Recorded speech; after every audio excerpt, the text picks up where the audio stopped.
నలుగురిలో ఆడంబరాలకు పోవడం, తమ ఆస్తులు సంపద గురించి గొప్పలు చెప్పుకోవడం కొందరు ఆడవాళ్లకు కొత్తేమీ కాదు. ఇటీవలి కాలంలో సోషల్ మీడియా హోమ్ టూర్ల పేరుతో తమ ఇంటిలోని ప్రతి చిన్న వస్తువును చూపించుకొని హెచ్చులకు పోవడం కొందరు యూట్యూబర్లకు ఆనవాయితీగా మారింది.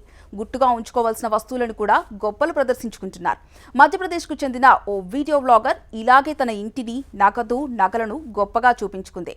దొంగలకు కన్ను కుట్టిందేమో అర్ధరాత్రి ఇంట్లోకి దూరి ఎత్తుకెళ్లడంతో లబోదిబోమంటుంది సదరు వ్లాగర్. సోషల్ మీడియా వచ్చాక వీడియోలు, రీల్స్, సెల్ఫీలు తీయటం, సోషల్ మీడియాలో అప్లోడ్ చేయటం, లైక్స్, వ్యూస్ చూసుకుని మురిసిపోవటం ఆనవాయితీగా మారిపోయింది.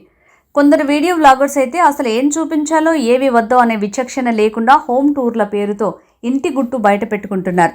తమ వ్యక్తిగత విషయాలను సంపద అతిగా ప్రదర్శించుకోవటం ఆలవాలమైపోయింది. మధ్యప్రదేశ్ శివపూర్లోని మోహిని క్యావద గ్రామానికి చెందిన గృహిణి రచన గుర్జర్ ఈ విషయంలో 4 ఆకులు ఎక్కువే చదివింది. ఆమెకు యూట్యూబ్లో 1,00,000కు పైగా ఫాలోవర్లున్నారు.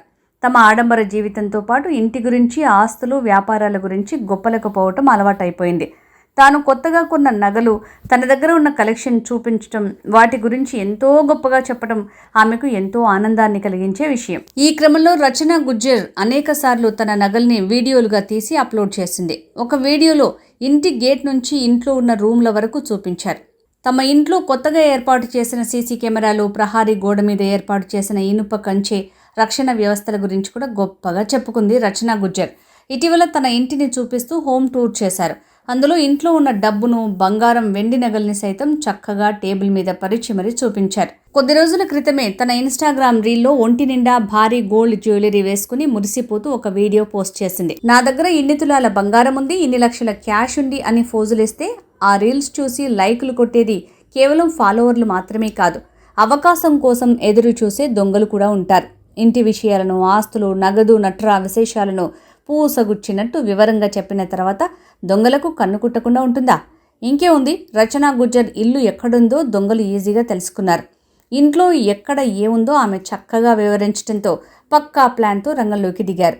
అర్ధరాత్రి దాటాక రచన గుర్జర్ ఇంటి వెనుక వైపు నుంచి దాదాపు 8 అడుగుల ఎత్తైన కాంపౌండ్పై ఉన్న ఫెన్సింగ్ వైర్లను కట్ చేసి లోపలికి చొరబడ్డారు.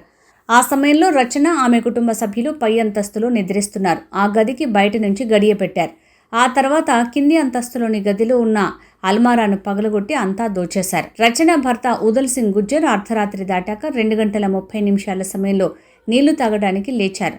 తలుపు తీయటానికి ప్రయత్నిస్తే అది రాకపోవడంతో బయట నుంచి గొల్లం వేసినట్టు అర్థమైపోయింది.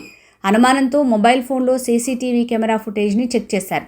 అయితే దొంగలు ఎంతో తెలివిగా ఎలాంటి దృశ్యాలు రికార్డు కాకుండా ఆ సీసీటీవీ కెమెరాలను పైకి తిప్పేశారు. ఉదల్ సింగ్ వెంటనే తన సోదరునికి ఫోన్ చేసి రప్పించారు.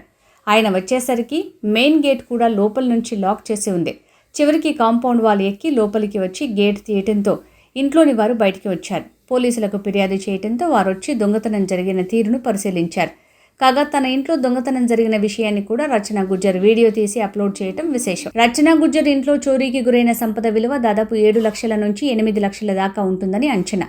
దొంగలు రచన ఇంట్లోని బుల్ డ్రింక్ బాటిళ్లను కూడా వదలలేదు. ఏకంగా 27 క్యాన్లను తీసుకువెళ్లారు.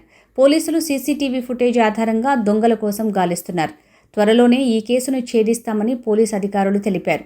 రచన గుర్జర్ మొదటి నుంచి సోషల్ మీడియాలో తన లగ్జరీ లైఫ్ స్టైల్ని సోషల్ మీడియాలో ప్రదర్శిస్తుంటారని పోలీసులు తెలిపారు. ఇవన్నీ క్రమం తప్పకుండా ఫాలో అయిన దొంగలు పక్కా స్కెచ్ వేసి చోరీ చేసి ఉంటారని పోలీసులు చెప్తున్నారు. దొంగలు స్థానికులు లేదా చుట్టుపక్కల ప్రాంతానికి చెందిన వారై ఉండొచ్చని భావిస్తున్నారు. ఏదేమైనప్పటికీ వీడియో వ్లాగర్స్ తన వ్యక్తిగత విషయాలు, ఆస్తుల గురించి ఇలా వీడియోలు తీసి గొప్పలకు పోవటం దొంగల చేతికి స్వయంగా తాళం చెవులు ఇవ్వటం లాంటిదేనని గ్రహిస్తే మంచిది.